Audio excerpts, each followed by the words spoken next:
Hello everybody, my name is Lily and welcome to a short tutorial on moon jumping in Tokobot Plus. I thought this would be useful for new speedrunners to the game because at the moment there's really only two of us at least that use moon jumping, and we both understand it pretty well, but for new members of the community I think a visual demonstration would be really useful. So here I am in Valverde Ruins 1. In this video I'm not going to be explaining disc tray abuse, which is what lets us moon jump in the first place. I will have a separate video for that up on my channel, hopefully by the time you're seeing this.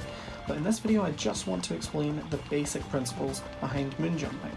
So first of all, the way it basically works is whenever Bolt enters an unloaded zone, for example, you'll see I cannot walk any farther than this.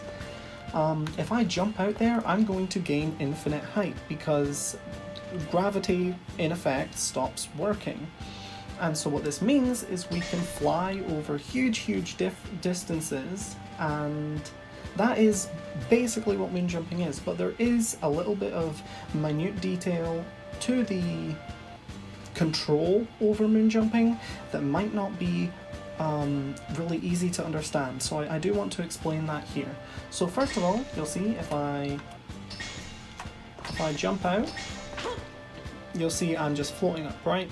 And this is super normal, but eventually I'm going to turn red, like this. And what this means is that I am completely outside of the unloaded area. So even if the disc is spinning in the disc tray, it won't load anything in because I'm completely outside the map. Whereas if Bolt still has his colour, what that means is that you're in the map, you're within the bounds of the map, but for some reason, the game hasn't loaded that area.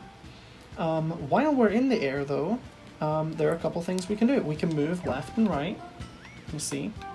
We can also turn the camera left and right, and this will shift Bolt left and right. So if you want to quickly turn left, quickly take a right, what you can do is you can hold left on the left analog stick, but you can also turn the camera left and it'll give you that additional speed. In this demonstration I'm going to basically just show off these little movement things, and then I'm going to show you a practical application for moon jumping. So sort of the final thing I want to explain here, because there's really not a lot to moon jumping, is that if you are moon jumping and say you've fallen for some reason, say you've gone inbounds and you've fallen a bit but you're back out of bounds. Oh, here we go, we actually landed inside the structure, so that's good. I don't need to do two separate tutorials.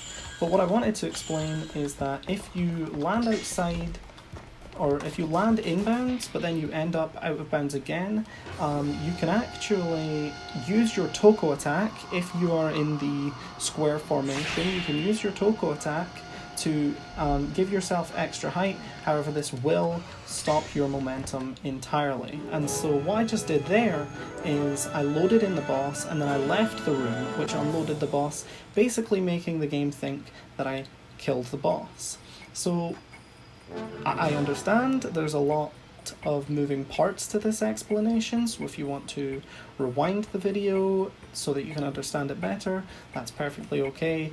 I kind of rushed through it, but I hope this tutorial was useful. I kind of explained all of the stuff to do with the moon jump that is necessary to know, and I will have another video out where I will explain all the different spots where this is used. So with that being said, see you guys